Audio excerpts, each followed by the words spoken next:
Imagine you're in Tokyo in 2024. The trains are perfectly on time, the streets are safe enough that kids can run errands alone, and the vending machines are basically a national religion. And then you look at the numbers. That year, Japan recorded just 686,061 births, the lowest since records began in 1899, while the country keeps getting older, faster, and in 2025, suicides fell below 20,000 for the first time since 1978, 19,097 people, which is both a relief and an alarm bell, depending on what you think is causing it. Meanwhile, Japan's aging is so extreme that about 29% of the population is 65 plus. So here's the question this video is obsessed with. How can a country that's so orderly, so advanced, so quietly functional, also produce a social psychology where loneliness becomes a lifestyle, work becomes identity, and social pressure can feel like gravity? Today we're breaking down the psychology of Japan, from Tatemae versus honne, public face versus private self, to work culture and risk, to demography, money, relationships, and the weird emotional math of a society built on harmony that sometimes makes people disappear into their rooms for months or years. And don't worry, this isn't a Japan is perfect video, and it's not a Japan is doomed video either. We're doing mechanics, incentives, history, and real data. Let's get into it. 1. Tatemae versus honne. The mask that keeps the peace, and the mirror you avoid at 2 a.m. Imagine you just moved to Tokyo for work. It's your first week. You're in a bright office with immaculate desks, polite smiles, and a coffee machine that looks like it has its own pension plan. Your manager says, "Let's grab drinks after work." You say, "Sure." But what you mean might be, "I'm exhausted, and I want to go home and stare at the wall like a dying phone battery." Welcome to one of the most misunderstood psychological mechanics in Japan. The gap between public behavior and private feelings, often discussed as tatemae, public facade / what's socially expected, and honne, true feelings / inner voice. Here's the non-clickbait version. Tatemae is the social operating system, the smoothness protocol. It reduces friction, prevents open conflict, and protects group harmony. Honne is the inner truth, what you actually feel, want, fear, or resent.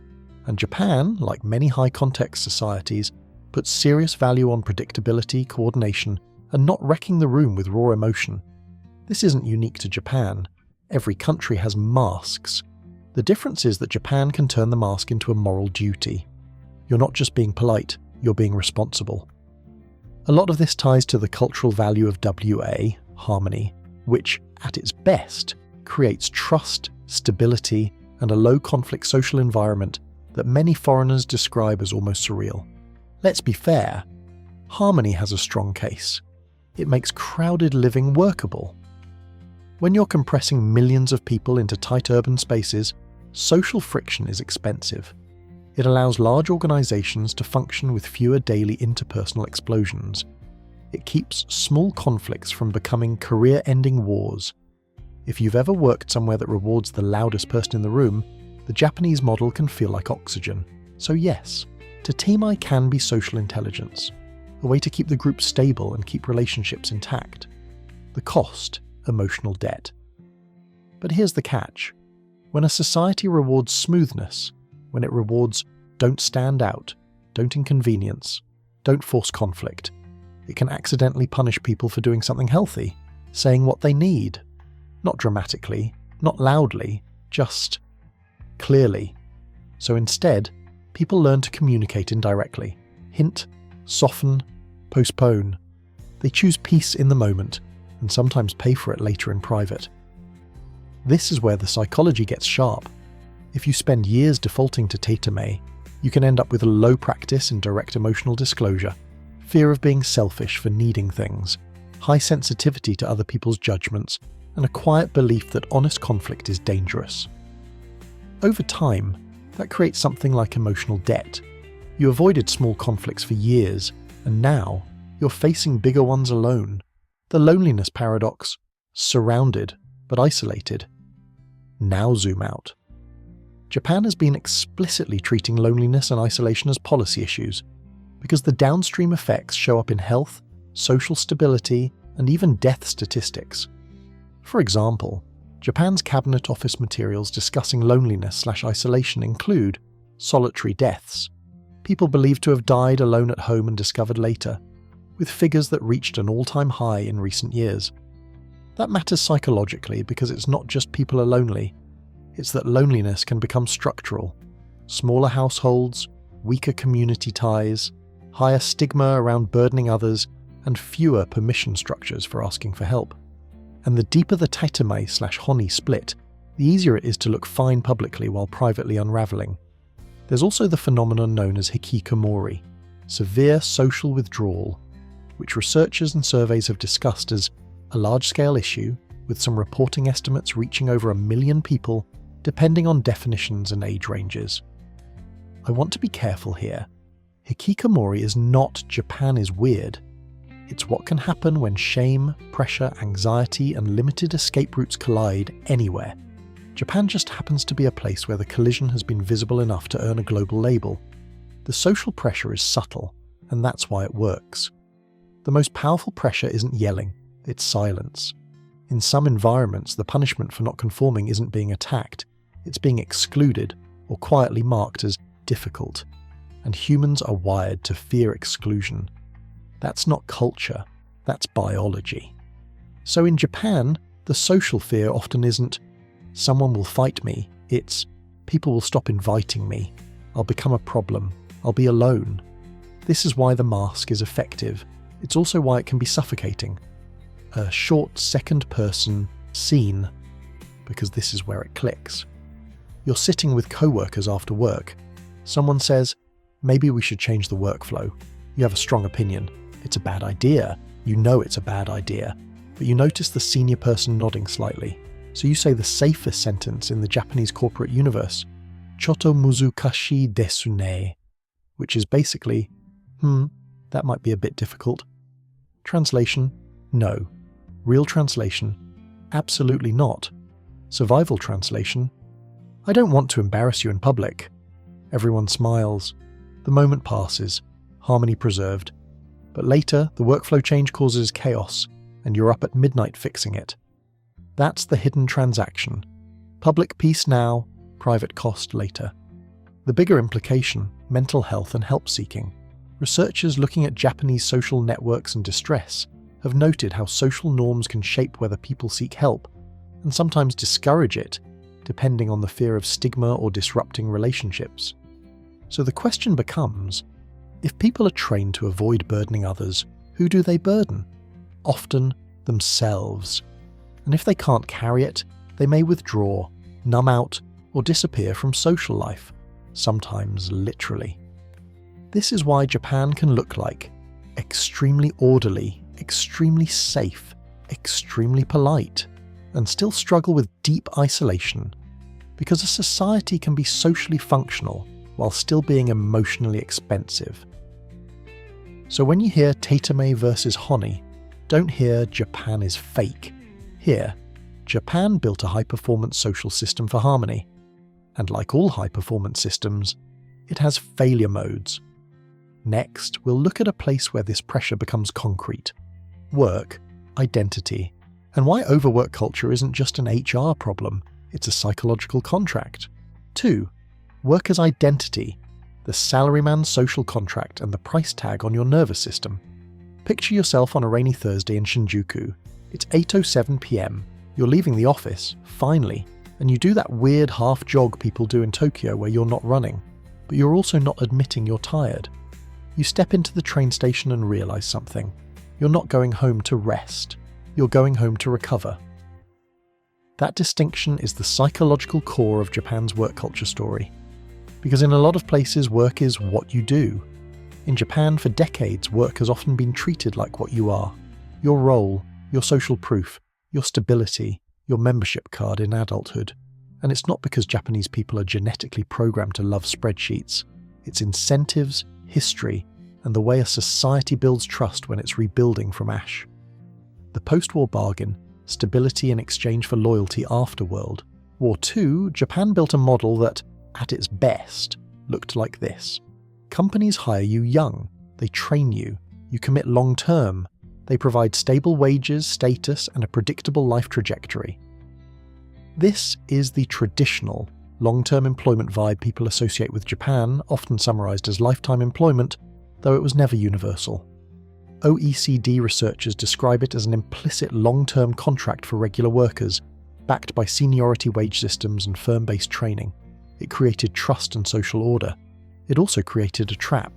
Your identity becomes fused with your company, and leaving starts to feel like betrayal or failure. Even now, Japan still shows a relatively long tenure by international standards.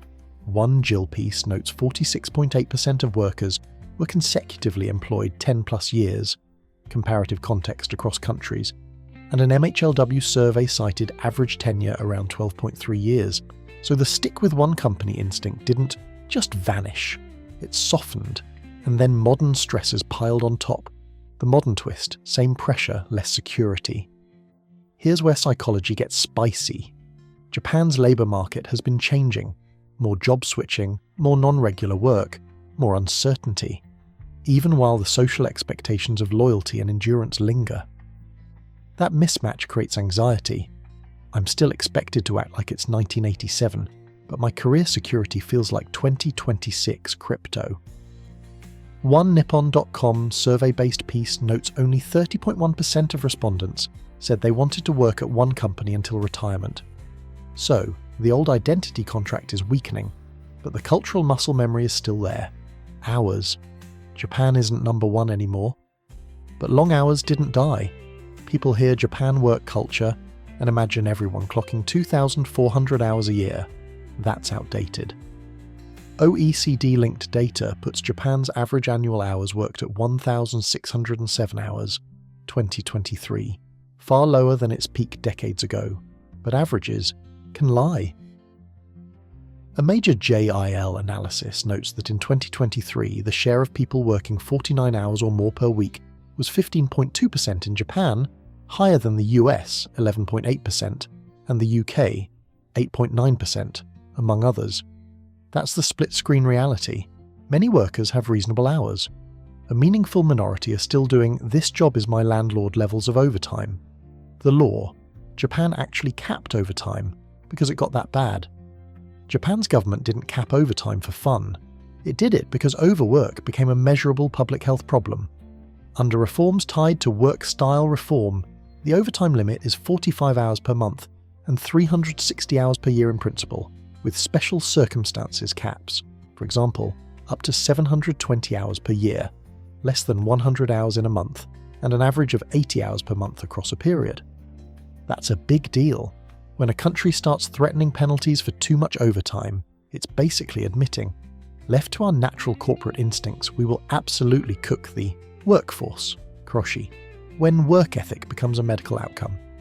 Now for the grim part, because the facts are the shock value, Japan has a recognised phenomenon of karoshi, death from overwork, and overwork-related mental health disorders.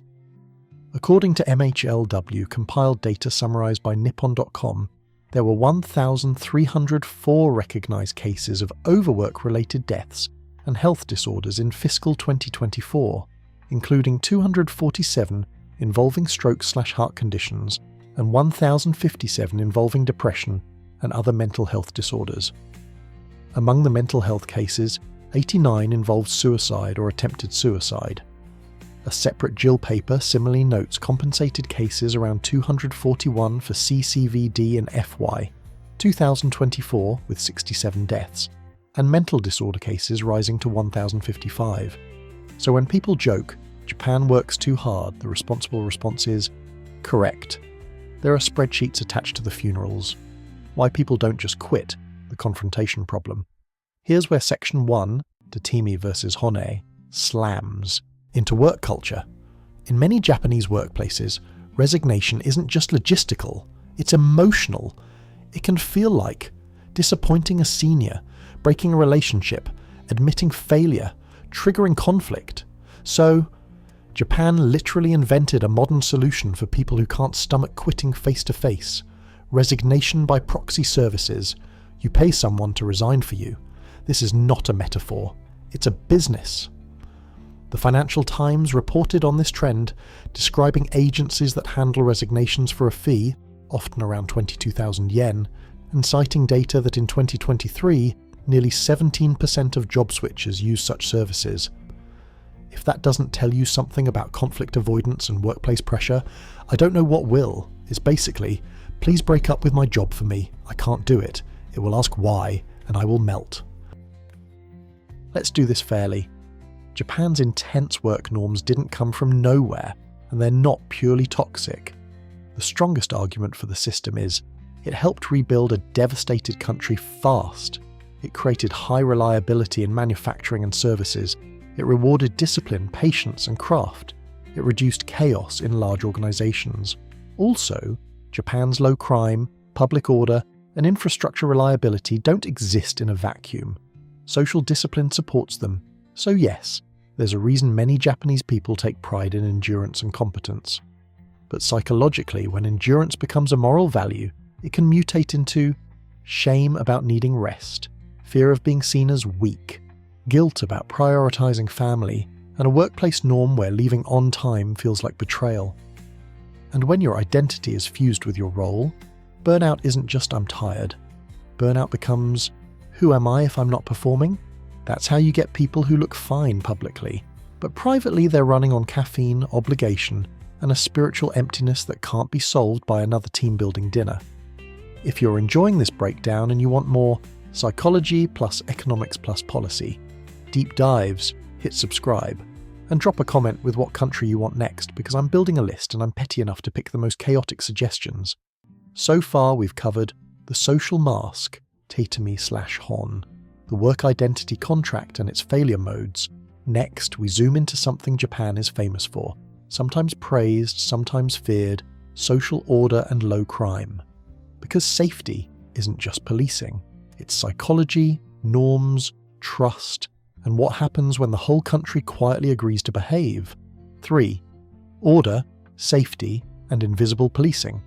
Why Japan feels like the world's quietest social contract. Imagine you're walking alone at 11:47 p.m. down a side street in Tokyo.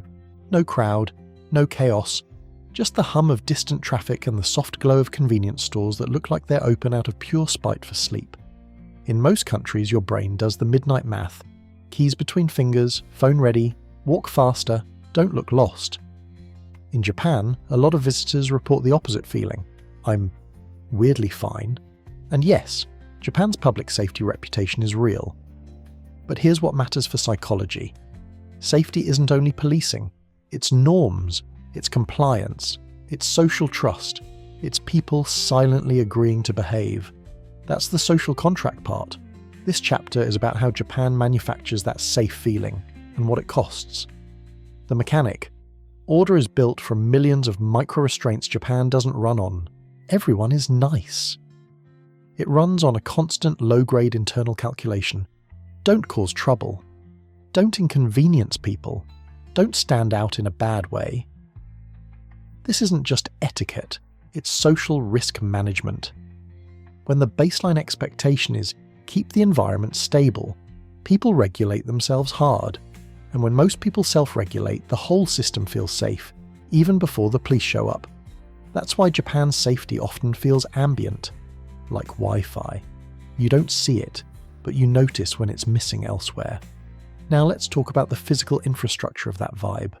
Koban, small neighborhood police boxes that function as community policing hubs.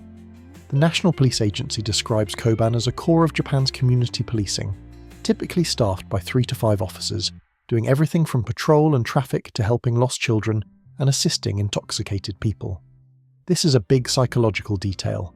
The police aren't only the force that arrives when things go wrong, they're also the public help desk. So when you lose something, you don't feel like reporting it is dramatic. You feel like it's normal, and that changes behavior. People report things, people return things, people expect systems to work. This is the part that sounds like exaggerated until you see the receipts. Tokyo police reported a record 4.49 billion yen in lost cash turned in during 2024, about $30 million, according to multiple reports summarizing the police data. Let's pause on what that implies psychologically. 1. People expect lost property to be handled correctly. 2. Finders expect the system to reward honesty, or at least not punish it. 3. Owners expect there's a real chance of getting things back. That expectation network is a big part of why the behaviour persists. In many countries, the internal logic is, if I turn it in, it disappears. In Japan, the internal logic is closer to, if I turn it in, the machine might actually work. Let's give the strongest case for Japan's social order. It makes dense cities livable. It reduces everyday violence and fear. It lowers transaction costs. Less theft equals fewer locks, guards, and paranoia taxes. It increases trust in public systems, transport, schools, bureaucracy, even sidewalks. This isn't nice vibes. It's economic efficiency and psychological stability. The counter, order, can become pressure, and pressure can become policing without police. Here's the darker twist. If a society heavily rewards conformity and harmony, the enforcement mechanism shifts from cops to social judgment, meaning you behave, not because someone will arrest you, but because you don't want to shame your group, you don't want to be that person, you don't want the silent freeze out, you don't want to disturb the room. That's why Japan can feel peaceful and still feel emotionally strict. In other words, low crime doesn't automatically mean low stress. Sometimes it means stress gets internalized. Here's a nuance people miss. Public order and trust aren't the same. Japan is often described as safe, but some global trust barometers have historically shown relatively low trust in institutions among mass populations in Japan compared to other countries. Meanwhile, broader social science sources like world values, survey-based analysis, highlight distinctive patterns in Japan's values and perceptions, like prioritizing security and reporting a lower sense of control over one's life. So you can have high compliance and safety, but also skepticism, restraint, and emotional distance. This is why Japan can feel like everyone follows the rules, but nobody's relaxing. Scenario: you're on the train.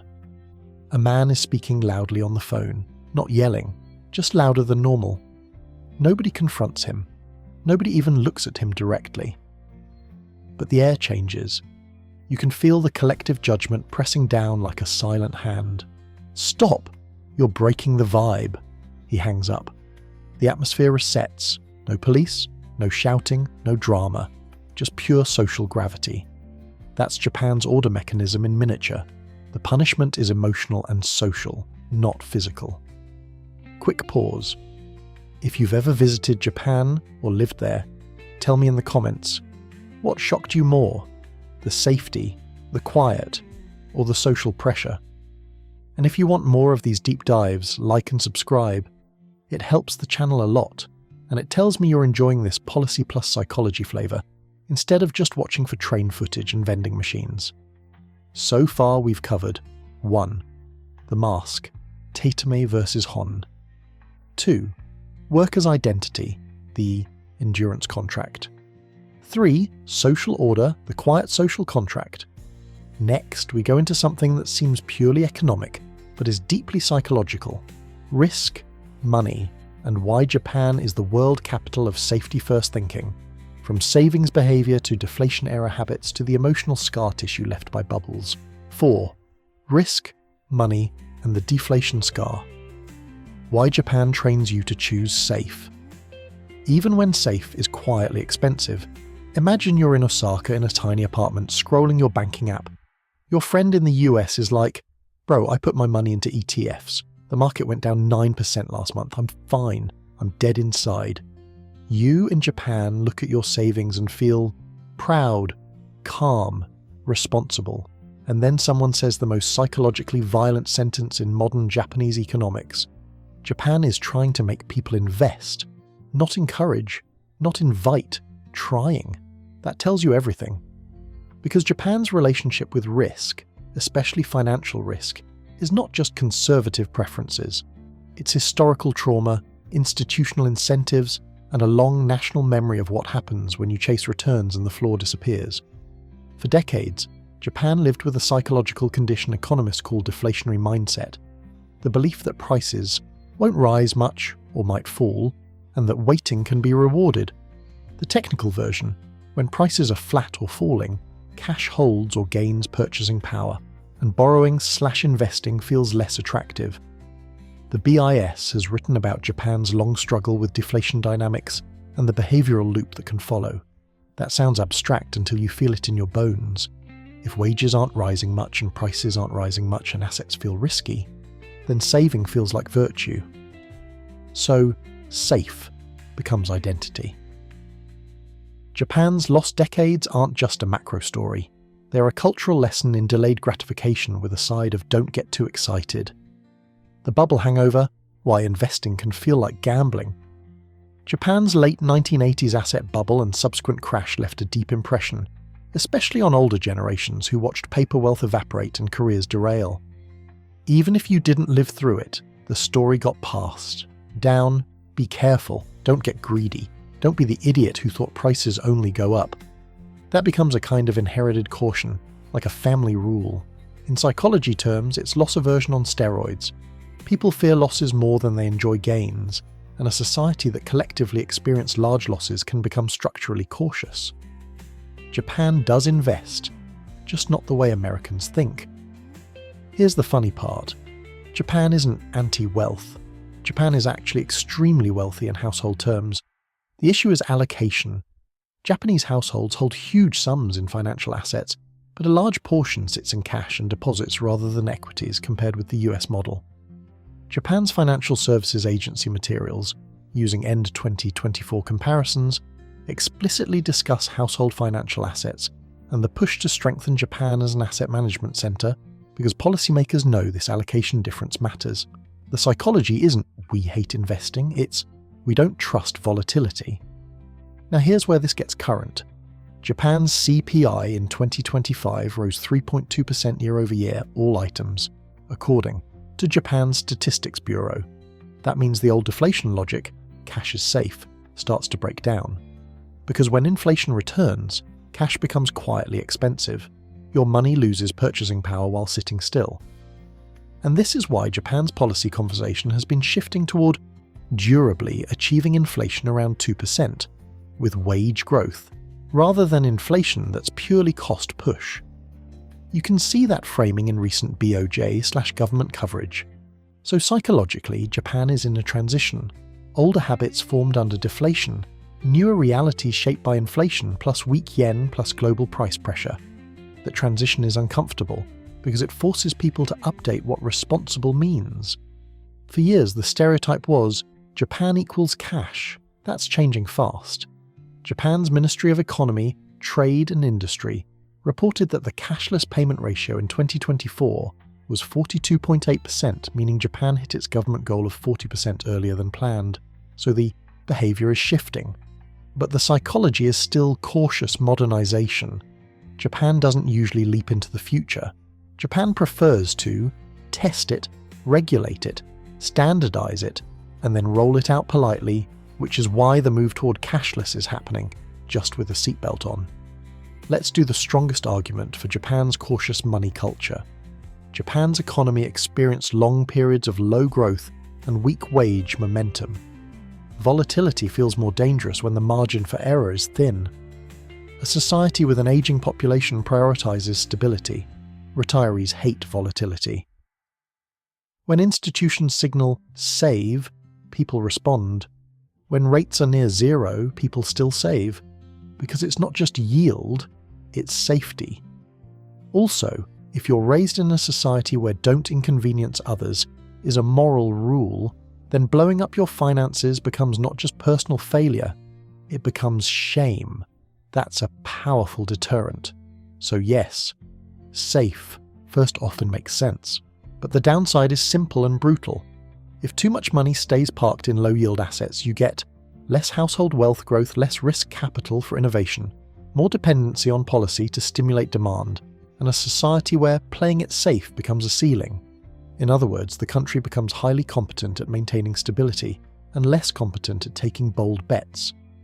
And when the global environment shifts, AI, energy transitions, geopolitics, excess caution can turn into strategic weakness.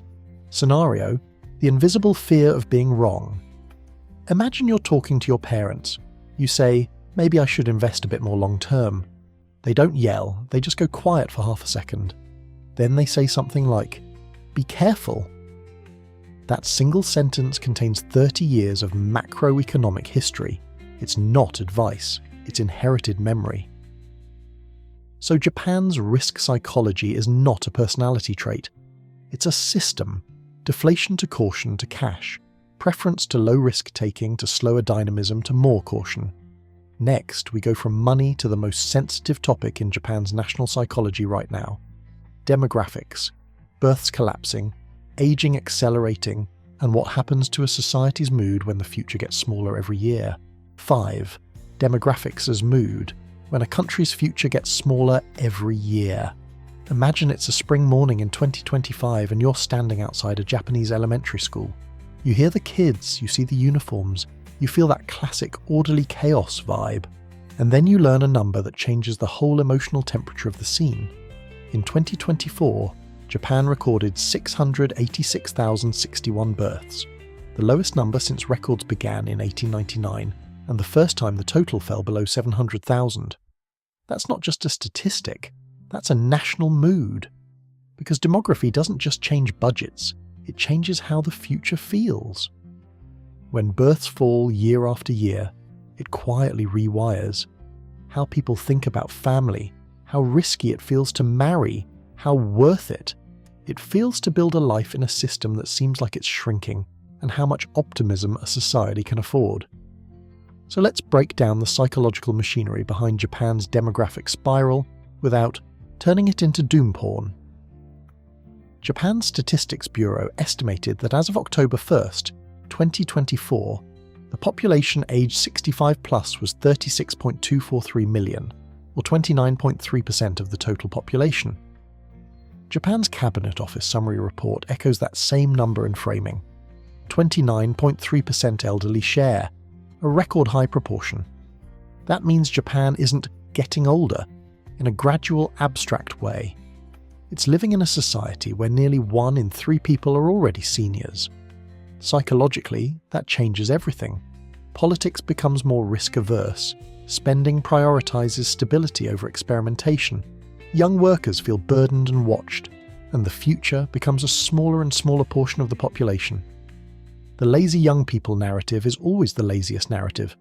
The strongest argument for why births are collapsing is straightforward. 1. Time and money pressures.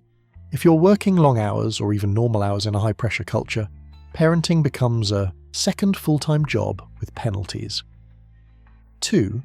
Career risk, especially for women. If workplace norms punish motherhood or don't support flexible work, then having kids can feel like voluntarily kneecapping your future earnings. 3. Housing and urban cost pressure. In major metros, small living space plus high costs make raising multiple kids feel unrealistic. 4. Delayed marriage and fewer marriages. Japan still has a strong connection between marriage and childbearing, so fewer marriages means fewer births.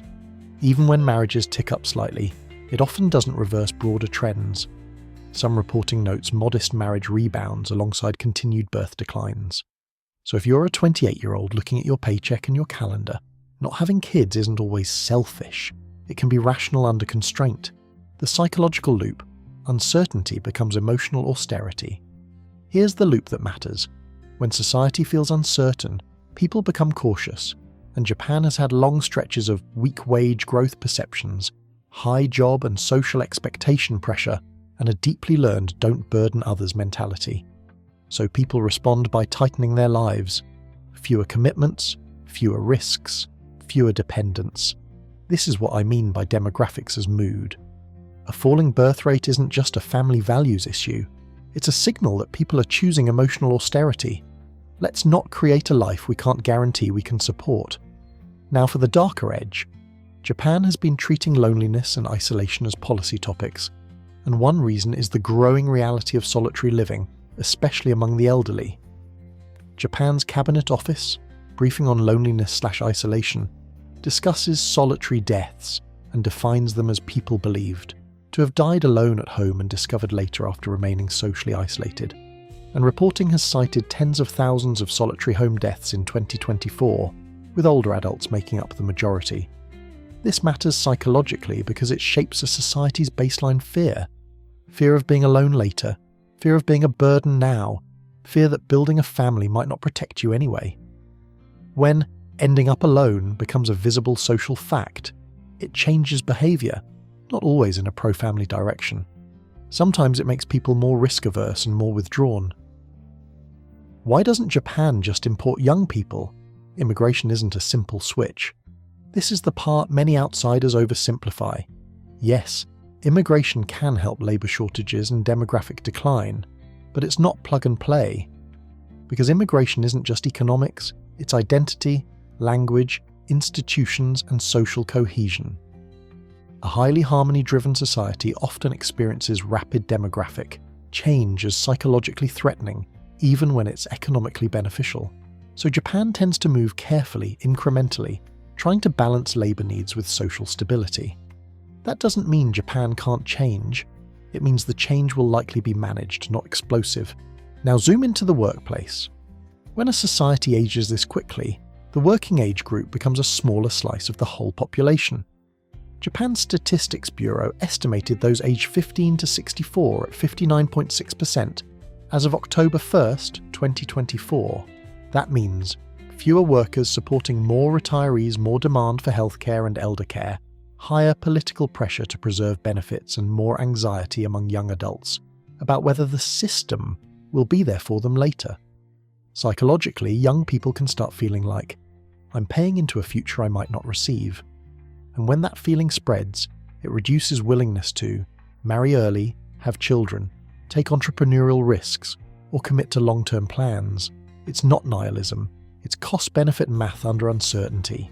You're 32 in Tokyo, you like kids, you're not anti-family. But you're doing the calculation. Commute time, childcare logistics, career risk, rent, social expectations, your parents aging, your own lack of time. And the question isn't, do I want a child? The question becomes, can I survive the process without breaking? That is the demographic crisis in one sentence. Quick pause. If you've watched this far, you're definitely my kind of viewer. Hit subscribe, because the next entries get even more interesting. Relationships, gender norms, technology, and the psychological weirdness of a society that can be both ultra-modern and deeply traditional. And tell me in the comments, do you think demographic decline is mostly economics, mostly culture, or mostly workplace incentives? I want your take. So demography isn't destiny, but it is pressure. Japan's declining births and extreme aging aren't just population charts. They shape how people feel, how they plan, and how much risk they're willing to take. Next, we're going into a topic that sits right in the crossfire of all this: relationships and gender norms. Why dating, marriage, and family formation in Japan often feel like navigating an invisible maze of expectations, economic stress, and social scripts. 6. Love, marriage, and gender scripts. The dating market inside a society that still runs on expected roles. Imagine you're in Tokyo, it's Friday night, and you're watching two different Japans share the same sidewalk. On your left, young professionals in sleek outfits heading to izakayas, laughing like they're trying to drown out the week. On your right, a quieter stream, people walking alone, earbuds in, moving with that "I'm fine, don't worry about me" energy. Now imagine you're one of them, and you're thinking about dating. Not in the romantic Netflix way, in the practical way. Do I even have time for this? Can I afford marriage? If I have a kid, will my career survive? If I don't marry, will I be judged? If I do marry, will I disappear into a role? This is where Japan's psychology becomes painfully mechanical. Relationships aren't only about love. They're about social scripts, economic incentives, and gender expectations that are changing, just not at the same speed. And when those speeds don't match, people stall. The headline symptom: fewer births, fewer marriages, later everything. Japan's demographic numbers aren't just population policy, they're downstream of relationship formation. In 2024, Japan recorded 686,061 births, a record low since records began in 1899. And marriages? They've been on a long decline for decades. Japan's official statistical handbook notes that in 2022, there were 504,930 marriages and the long-term trend has been downward since the early 1970s marriage boom. More recently, Reuters reported marriages rose slightly in 2024 by about 2.2% to nearly 500,000. But the broader story is still contraction compared to past decades. So the psychological reality is, yes, there are still couples, still weddings, still families, but the default life path is weakening, and that changes how people think about commitment, the core, mechanic. Marriage is still tied to role expectations. Japan is modern in technology and infrastructure, but relationship expectations can still carry older role assumptions. A good worker is available, reliable, loyal to the firm. A good mother is present, attentive, and often expected to absorb most domestic labour. A good father provides, but may be culturally excused from day-to-day childcare in some environments. Those scripts are not universal, but they are influential enough to shape behaviour at scale. And when younger generations look at that script, many don't think, beautiful tradition. They think, that sounds like a trap with nice packaging. Gender inequality isn't a vibe, there are numbers. Here's where facts provide the shock value. The OECD notes Japan's gender pay gap widened slightly from 21.3% 2022 to 22% 2023, compared with an OECD average around 11%, ranking Japan near the bottom of OECD countries. That gap isn't just a workplace statistic, it's a relationship statistic because it affects who can afford to marry, who takes career hits after children, whether dual income actually feels equal, and whether parenthood looks like partnership or sacrifice. Japan's female labour force participation is substantial. World Bank data puts female participation around 55.3%, 2024. But participation alone doesn't settle the real issue. Who advances, who pauses, who pays the opportunity cost. So when policymakers say please have kids, many people hear, please take on a major life project inside a system that still penalises you for it. The surname issue, identity, becomes a policy question. Now add a uniquely Japanese friction point that shows up in demographic. Conversations. Japan legally requires married couples to share a single surname. In practice, typically the husband's, and critics argue it deters some women from marrying. AP noted this issue as part of the broader debate around marriage avoidance and gender norms. That might sound minor if you've never faced it, but psychologically it's not trivial. Names are identity, continuity, professional reputation, social autonomy. A small rule can become a big emotional barrier when the rest of the system already feels heavy. Dating culture. Konkatsu is basically the job market, but for love. Japan also has a long-running marriage hunting culture, often called konkatsu, marriage activity. Even without getting lost in trend pieces, the logic is obvious. When organic social mixing declines, long work hours, smaller friend circles, urban loneliness, people professionalize the search. This is where Japan's personality shows up. If something is hard, Japan doesn't. Always wing it. Japan tends to systematize it, which is both efficient and psychologically revealing. Because when love becomes a structured project, some people thrive, and others feel like they're interviewing for a life they're not sure they want. Scenario: dating as risk management. You're on a date in Shibuya. The conversation is polite, smooth, careful. You both say the correct sentences at the correct time. Nobody makes the other uncomfortable. It's almost perfect. And yet you leave thinking, I still don't know what they actually feel. That's Tatemae versus honne entering romance.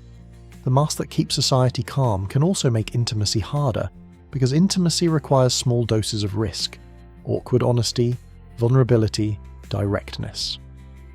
If the culture trains you to avoid burdening people with discomfort, dating becomes a performance of not causing trouble, and real connection takes longer, or never happens. And then there's a major modern fault line, who is allowed full recognition in the marriage institution. In 2024, AP reported a Japanese High Court ruling that the government's refusal to legally recognize same-sex marriage was unconstitutional, noting it was one of a series of appellate victories for plaintiffs and could push the issue toward Supreme Court review. That matters psychologically because it shows Japan's social scripts are contested in real time. Even in a harmony-focused society, pressure builds and eventually institutions have to respond. Steelman. why traditional scripts persist. Let's be fair to the traditional side. The strongest argument is stable roles reduce ambiguity. Ambiguity creates conflict. Clear expectations make family life predictable, and predictability is valuable in a high-pressure society. Also, many couples genuinely like these roles. Many families function well within them. The goal isn't to mock tradition. It's to understand why the same script can feel supportive to some and suffocating to others. The counter: if the script is too expensive, people opt out. But here's the hard logic. If marriage plus kids is associated with career penalties, unequal domestic labour, loss of identity, surname, role, autonomy, and high time pressure, then a growing number of people will decide it's not worth it. Not because they hate family, because the system price is too high. And that's how demographic decline becomes psychological. The future feels like a burden instead of a promise. So relationships in Japan aren't dead, they're under negotiation. But when social scripts change slowly, and economic pressures change fast, people delay, disengage, or choose alternative lives. Next, we're going to talk about one of Japan's most emotionally complicated modern realities: mental health, loneliness, and withdrawal, including why Japan has treated isolation as a policy issue, and how a society built on harmony can still produce deep private suffering. 7. Loneliness, mental health, and withdrawal. The quiet crisis behind the polite smile. Imagine it's 2:13 a.m. in a small apartment in Saitama. You're awake, staring at your ceiling, scrolling without reading, your thumb moving like it's trying to escape your life. Tomorrow you'll be fine. You'll show up. You'll smile. You'll say the correct phrases. But right now, in the dark, it hits you.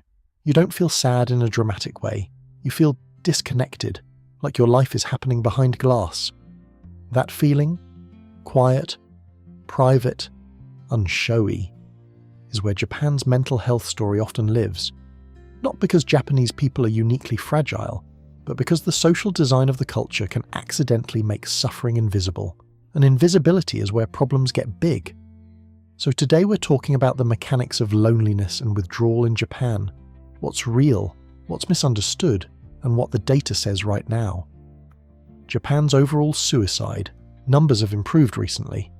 In 2025, Japan recorded 19,097 suicides, below 20,000 for the first time since records began in 1978. That's the kind of statistic you want to celebrate. But here's the part that makes experts sweat.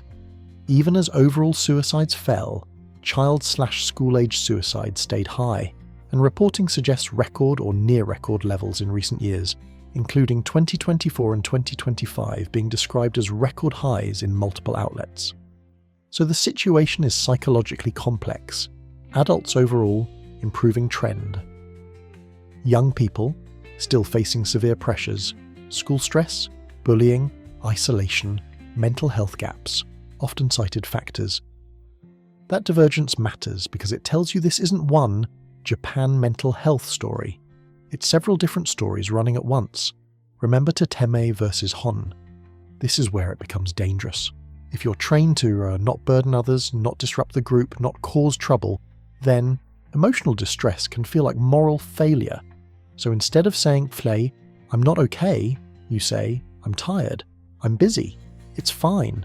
And because everyone else is doing the same thing, it's easy to miss the warning signs.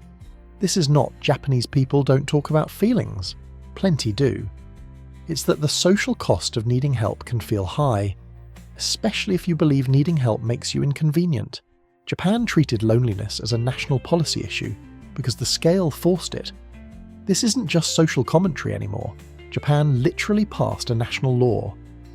Japan's Act on the Advancement of Measures to Address Loneliness and Isolation came into effect in April 2024, recognizing loneliness/isolation as national issues and requiring coordinated action. And the Cabinet Office hosts policy pages and priority plans for these measures, including updated plans in 2025. This is a crucial point for your viewers. When a country writes loneliness into the legal and policy framework, it's not virtue signalling. It's admitting enough people are suffering in silence that it's now a governance problem. Let's talk about hikikomori, severe social withdrawal. A 2024 review article describes how Japan's Cabinet Office surveys estimate 1.46 million people in hikikomori conditions, depending on definitions and age ranges, around approximately 2% in certain working age groups. Important nuance. Hikikomori is not one personality type. It's a condition, often linked with anxiety, depression, trauma, social defeat, or fear of failure, where leaving your room becomes emotionally impossible and society becomes a threat. The psychological mechanism is usually something like 1. Pressure plus expectations. Perform, don't fail, don't embarrass. 2. A setback. School, job, social rejection, family conflict. 3. Shame plus avoidance. 4. Avoidance reduces short-term anxiety, reinforcement. 5. Over time, avoidance becomes the cage. This is how withdrawal works everywhere. Japan is just a place where the pattern became visible enough to get a global name. You miss a few days of work, not because you're lazy, because you're spiraling. Your boss texts. You don't reply. Now replying feels harder than climbing a mountain. You think, if I answer, I have to explain. If I explain, I'll disappoint them. If I disappoint them, I'll be judged. If I'm judged, I'll be exposed. So you don't answer. Then the shame compounds. Now it's worse. And suddenly your brain decides the safest option is vanish. From the outside, it looks irrational. From the inside, it looks like risk management. That's the hidden logic of withdrawal. Japan's Cabinet Office Loneliness Survey, national survey conducted December 2021 to January 2022, found 4.5% reported they often/always feel lonely, with larger shares reporting loneliness sometimes or occasionally. That might sound not huge until you do the population math. In a country of over 120 million, even a few percentage points is millions of people, and loneliness doesn't need to be universal to matter. It just needs to be persistent, widespread, and undertreated. We have to be fair. The strongest argument for Japan's restraint culture is that it reduces public conflict, increases reliability, creates safer, more predictable environments, and gives people a clear social script. A lot of societies are loud, chaotic, and emotionally reckless. Japan's quiet endurance can look like maturity, and in many cases it is. But if endurance becomes your identity, you can start believing needing help equals weakness, rest equals laziness, honesty equals selfishness, boundaries equals disloyalty. That's when people stop seeking support and start coping privately. Overwork, withdrawal, addiction patterns, emotional numbness, or, at the worst extreme, self-harm. And this is where we must add a disclaimer. If you're watching this and you're struggling with suicidal thoughts or self-harm urges, you deserve immediate help. Reach out to local emergency services or a crisis hotline in your country. You don't need to endure this alone. If this chapter hit hard, drop a comment with a simple question for the next country you want me to cover, because I'm building a whole series around national psychology. And please hit subscribe if you want more analysis that treats people like humans, not like stereotypes. So far we've covered masks and harmony, work identity, order and social contracts, risk and deflation scars, demography as mood, relationships and gender scripts, loneliness and withdrawal. Next, we go to something that seems like a Japan fun fact, but is actually deep psychology, technology, convenience, and the paradox of a high-tech society where digital transformation has been slower than outsiders expect, and what that reveals about risk, trust, bureaucracy, and human behavior. 8. Tech convenience and the bureaucracy paradox. How Japan can build the future and still fax the present. You're in Tokyo trying to do something that should take 5 minutes, not launch a satellite, not build a bullet train, something basic, a form. You open the government website and think, nice, clean, modern, then it hits you. You still need to show up in person. You still need a paper document. You might still need a stamp. And somewhere, in a parallel universe that is absolutely real, a fax machine is warming up like it has unfinished business. This is the paradox that confuses outsiders. Japan is a high-tech society in daily life, hyper-convenient, hyper-safe, hyper-optimized, yet its public sector digital transformation has famously been slower than you'd expect. And psychologically, it makes total sense. Because Japan's default setting isn't move fast and break things. Japan's default setting is make it reliable, makes it standardized, make it safe, then roll it out. That creates incredible quality and also intense inertia. In many countries, the fastest system wins. In Japan, the most trustworthy system often wins. Paper isn't just paper in Japanese bureaucracy. Paper is proof, ritual, accountability, and a defense against blame. And blame matters because Japan runs on a high sensitivity to failure, embarrassment, and institutional reputational risk. So even when digital is objectively more efficient, institutions ask a different question. Is it safer, socially and legally, to keep the old method? That's how legacy tech survives. Not because people love fax, but because fax is perceived as controlled, familiar, and hard to hack, even if it's also a time machine. Japan didn't create a central digital reform institution because everything was going great.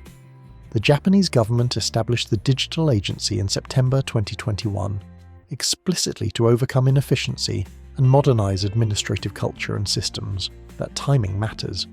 COVID-era stresses exposed the limits of paper-first workflows, and Japan responded in the most Japanese way possible, by creating a dedicated institution to standardize and push transformation. If you ever want a perfect symbol of the bureaucracy paradox, here it is. In mid-2024, Japan's digital minister declared victory over government reliance on floppy disks, after the Digital Agency abolished over 1,000 regulations tied to their use, leaving only one remaining regulation at the time.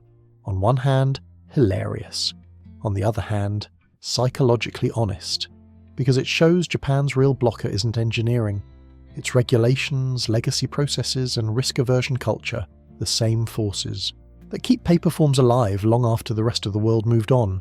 Fax and hanko are not quirky traditions. They're anxiety management tools.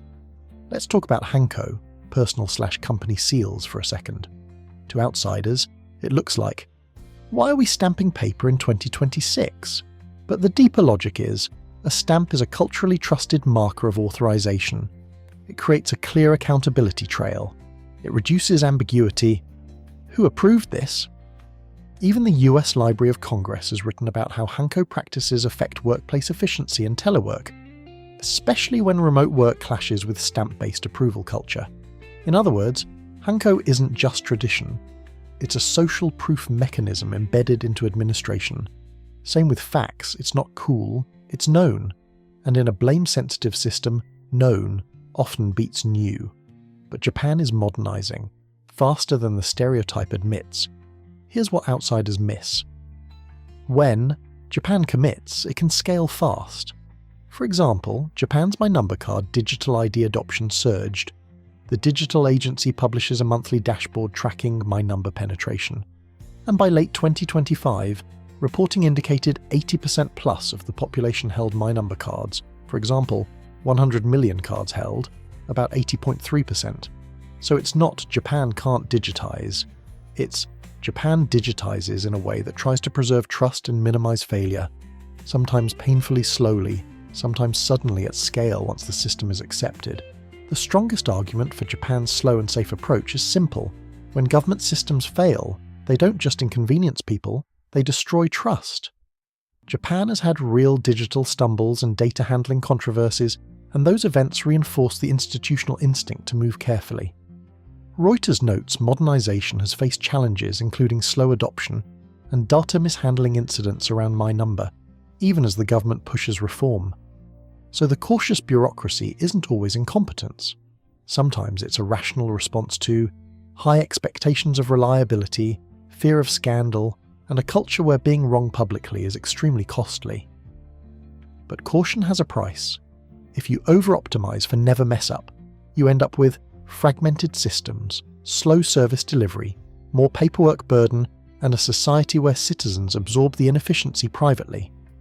This is the dark humor part. Japan can build a robot that plays the violin, but you still have to bring a printed document to prove you exist. That gap isn't engineering, it's psychology and institutional incentives. Quick check. If you're enjoying this series, hit subscribe, because we're about to connect the final dots. How Japan's psychology of harmony, risk aversion, and modernization pressure shapes its global strategy and its cultural soft power. And tell me in the comments, what shocked you most about Japan's paradox? The floppy disk, the facts, or the fact that they can still out-optimize half the planet anyway? Transition to the next chapter. So far we've seen social harmony masks, work as identity, order as an invisible contract, risk scars from deflation, demography shaping national mood, relationship scripts under pressure, loneliness as policy, and modernization moving at trust speed. Next, we go outward. Japan's global psychology, how a risk-aware, harmony-driven society behaves in geopolitics, trade, and cultural influence, and why Japan's quiet power is often underestimated. 9. Japan's quiet power, risk-aware geopolitics, alliance psychology, and soft power that sneaks up on you. Imagine you're a policymaker in Tokyo, and it's December 2025. You're looking at 3 maps at once: a map of your aging population and shrinking workforce, a map of the Indo-Pacific where military build-ups are accelerating, a map of your economy, rich, advanced, but allergic to chaos. Now here's the psychological puzzle. Japan is famously harmony-driven and risk-averse, and yet Japan is also rapidly expanding its defense posture and taking on a louder strategic role. So is Japan changing? Yes, but it's changing in the most Japanese way possible. Incrementally, legally, alliance first, and framed as risk management, not aggression. This chapter is about how Japan thinks internationally, the psychology behind its strategy. The core mechanic, Japan's foreign policy, is fear of disorder applied at national scale. If you want one sentence that explains Japan's geopolitical psychology, it's this: Japan isn't trying to dominate the world. Japan is trying to prevent the world from becoming unstable enough to break Japan. That mindset is visible in Japan's National Security Strategy, NSS, December 2022, which explicitly describes a deteriorating security environment and calls it the most severe and complex since World War II, citing challenges around Japan's neighbourhood and the international order. So Japan's quiet power starts with a very practical emotion. We hate surprises. Japan's strategy documents and budget moves over the last few years have centred on strengthening deterrence, including counter-strike capabilities in some frameworks. In Allied statements, the US has welcomed Japan reinforcing deterrence and response capabilities within the alliance framework, reflecting a shared view of rising regional threats, and Japan's defense budget trajectory has been accelerating. For example, reporting in late 2025 described Japan moving toward dedicating approximately 2% of GDP to defense, with supplementary budgets pushing totals upward. Psychologically, deterrence is about shaping the other side's expectations. If you do X, the cost will be too high. If you try to coerce us, the outcome won't be clean. Japan is translating its domestic risk aversion into foreign policy. Reduce the probability of catastrophe by raising the cost of aggression. The strongest pro-shift argument looks like this: the regional security environment has worsened. China's military growth, North Korea's missile activity, Russia's behaviour, Japan's geography, islands, sea lanes, proximity to flashpoints, makes it vulnerable to coercion. The old model, we rely almost entirely on the alliance and keep our own posture limited, may not be sufficient in a high-speed missile era. So the argument isn't Japan wants to be militaristic, it's Japan wants to avoid being the weak link in a dangerous neighbourhood. That's not ideology, that's insurance. But here's the uncomfortable truth of defence build-ups. Even when you claim it's defensive, it can still trigger escalation. This is the security dilemma. You build capabilities to feel safer. Others interpret your build-up as threatening. They respond. The region gets more armed, everyone gets more nervous. That's why Japan's approach stays extremely message-disciplined.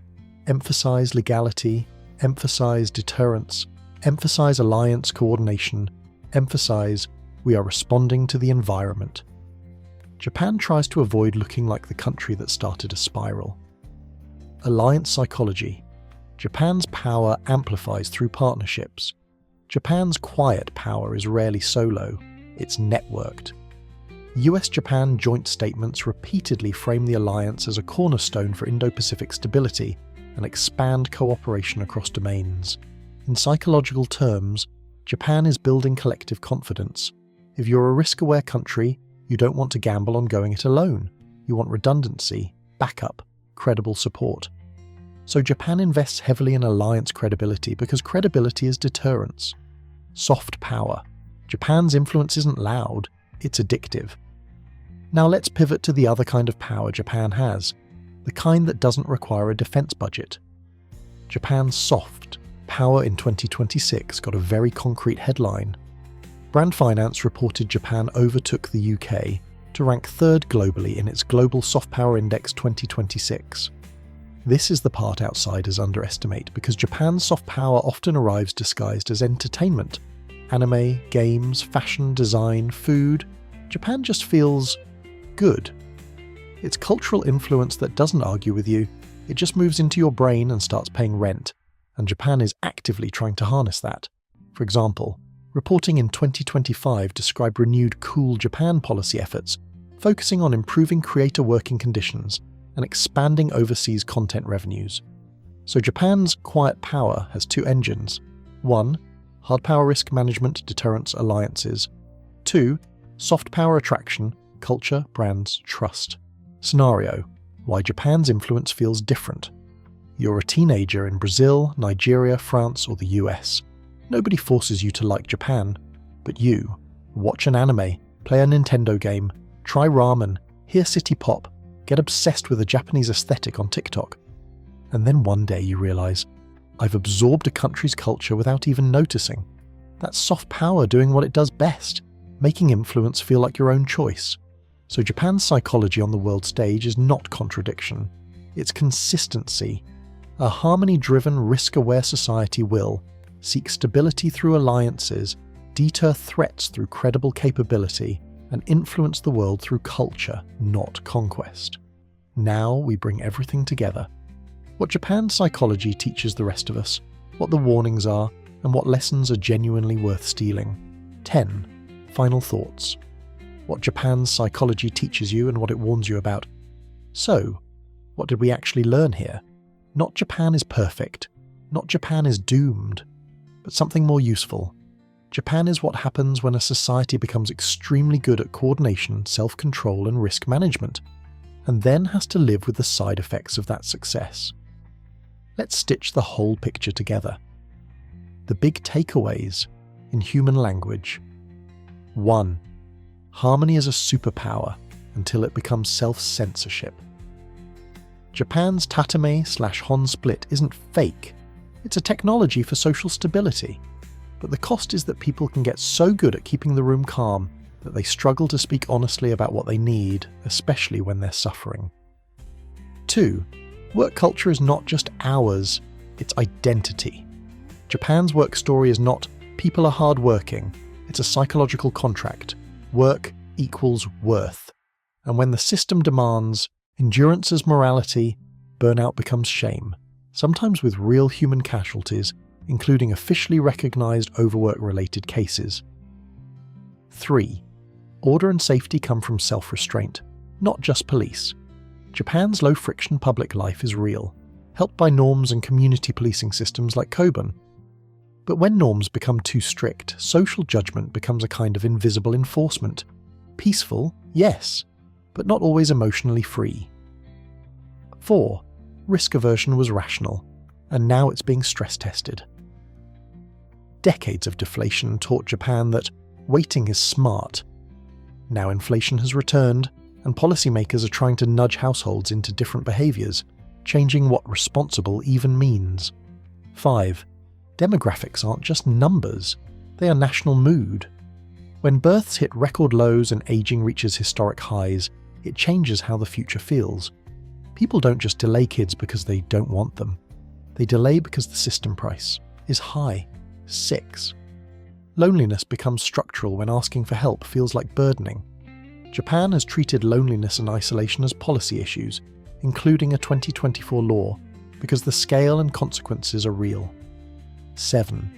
Japan's global behaviour is risk management with alliances plus culture.